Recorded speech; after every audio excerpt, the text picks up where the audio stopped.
Good morning, ladies and gentlemen. I'm meadsy69. Welcome back to the channel. In today's video, we are going to look at changes. What changes are needed, what changes could be coming in World of Tanks Blitz, and pretty much what changes we want. We're going to look at 5 changes. Now, one of them I have already made a video on, and of course that is the new engine. Now, the replay that you're going to see is a very lucky replay for this Vindicator, and it's lucky because everyone kind of froze. Everyone literally, apart from the Vindicator, and you can see there the TS saying the game's acting weird, everyone freezes. Literally everybody apart from the Vindicator.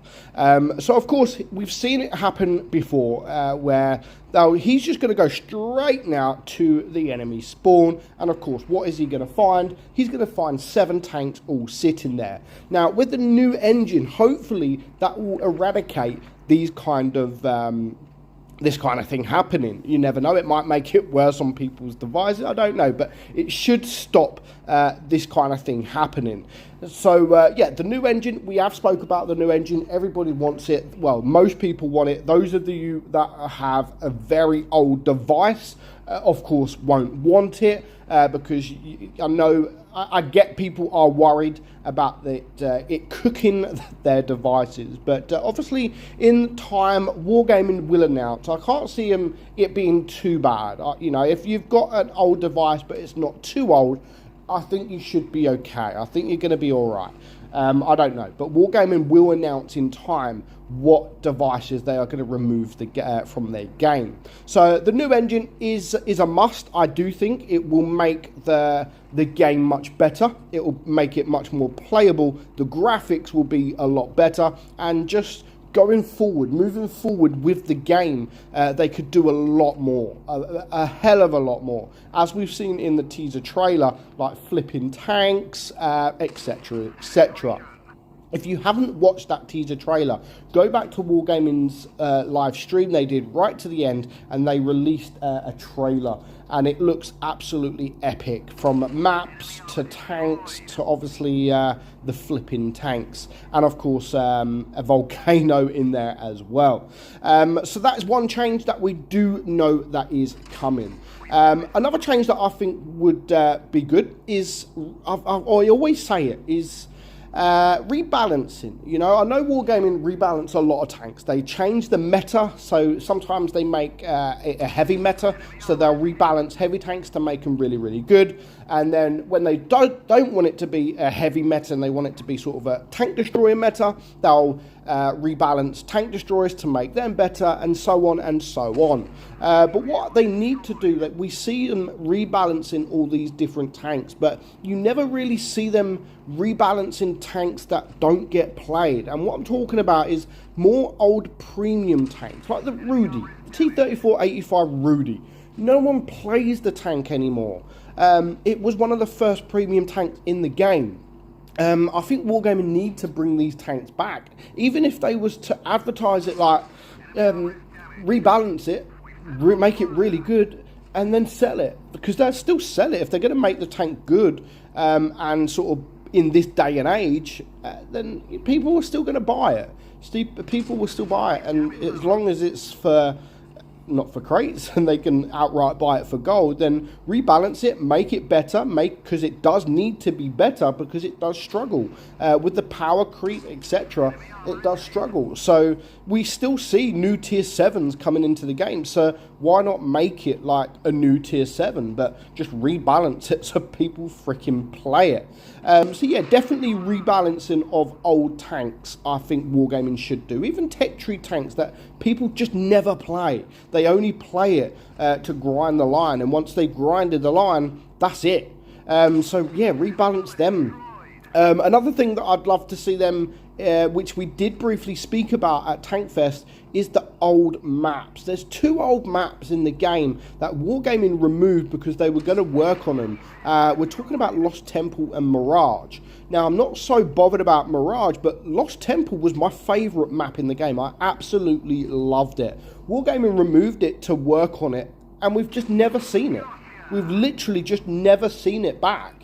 What has happened with these maps? Bring them back. There's no reason. I don't know. But they did say with the new engine, they will expect to see these back. So those of you that are not aware, well, I'm just telling you now that obviously we had a meeting with Wargaming at Tankfest, and they have confirmed that Mirage and Lost Temple will be back.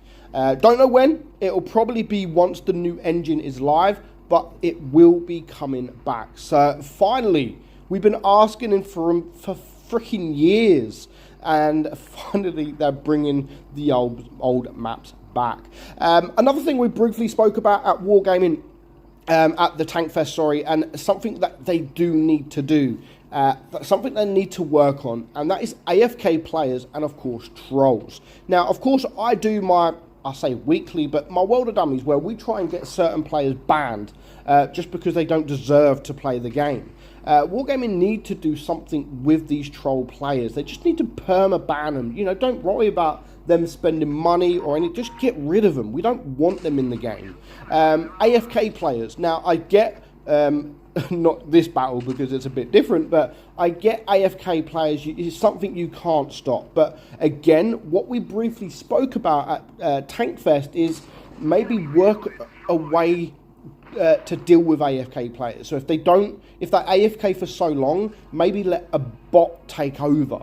Wargaming did actually say they are going to be working on something along them lines. So I think that would be a good idea. It's not a good idea for the pro players that just want to farm, of course, or any player that's on their own against an AFK. Yeah, we all love coming up against an AFK player because it is free damage. But when it's actually on your team, it is very frustrating. So would you rather the AFK player just to sit there, or after a minute, would you rather a bot at a certain level to be able to take over? Obviously, the bot can still help, the bot can still do damage. I'm not talking about the old bots that just, when you first start the game, that just drive around in a circle. Wargaming can set the levels on these bots. So you set it at, you know, I don't know, average level, 50%. I'll be happy with that. At least they would be able to do something.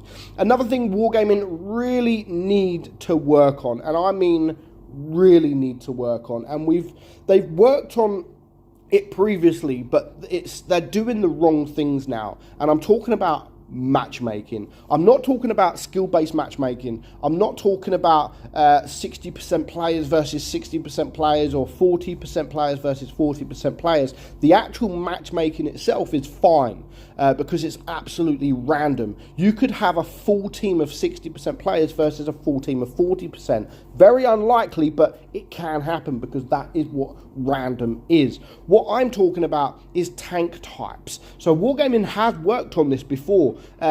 We used to get 7 tank destroyers versus 7 mediums like years ago, and that's really what Wargaming worked on. So normally now it's 3 tanks of each type in a team. Of course, you can have more, you can have less, depending on the queue times. But what I believe Wargaming really need to work on now is the fact that if it is a auto loader or auto reloader or not, and you should only be able to have a certain amount of them in a game. Because as it happens now, if I go to tier 10, for example, go to tank destroyers, you can have, say, 1 tank destroyer. That is the FV4005. Right, FV4005 as your tank destroyer, or even 2 tank destroyers. You've got the Minotauro as well. Okay, that's 2 teams. That's 2 players. You then got up to 3 heavies. So we've got a T57. We've got an M6 Yo, and also then on top of that we have, what else have we got? So moving along, we've got the AMX-50B. You know, there's your 3 heavy tanks. So you've got 3 heavy tanks, 2 tank destroyers, so that's 5. We've then got, you know, we've got one medium tank. We've got 1 medium tank, which is let's say the Progetto. We've got a Progetto, and then you can also have either another medium tank, or you can have a light tank, which is the Batchat. So effectively, you can actually have 7 tanks that are different types, but are all auto loaders. And honestly, if you get the wrong team, if you're in 40% versus a lot of 50, 60% players and they work together, then yeah, it's just unplayable. So Wargaming do need to work on that matchmaking, the tank types and the auto loaders versus auto reloaders, etc. They do need to make that minimum, like 3 auto loaders in a team. That is it, or auto loaders / auto reloaders, because currently it's really bad. It really is bad. But those are the changes that I think Wargaming should change. Obviously, we know about the new engine. Let's hope that the rest of them they can put. Let me know what changes you would like to see in the game. Do you agree with any of mine, or do you completely disagree? Let me know in the comments below. But for now, I hope you enjoyed today's video. I'm meadsy69, and I'll catch you all soon. Bye-bye.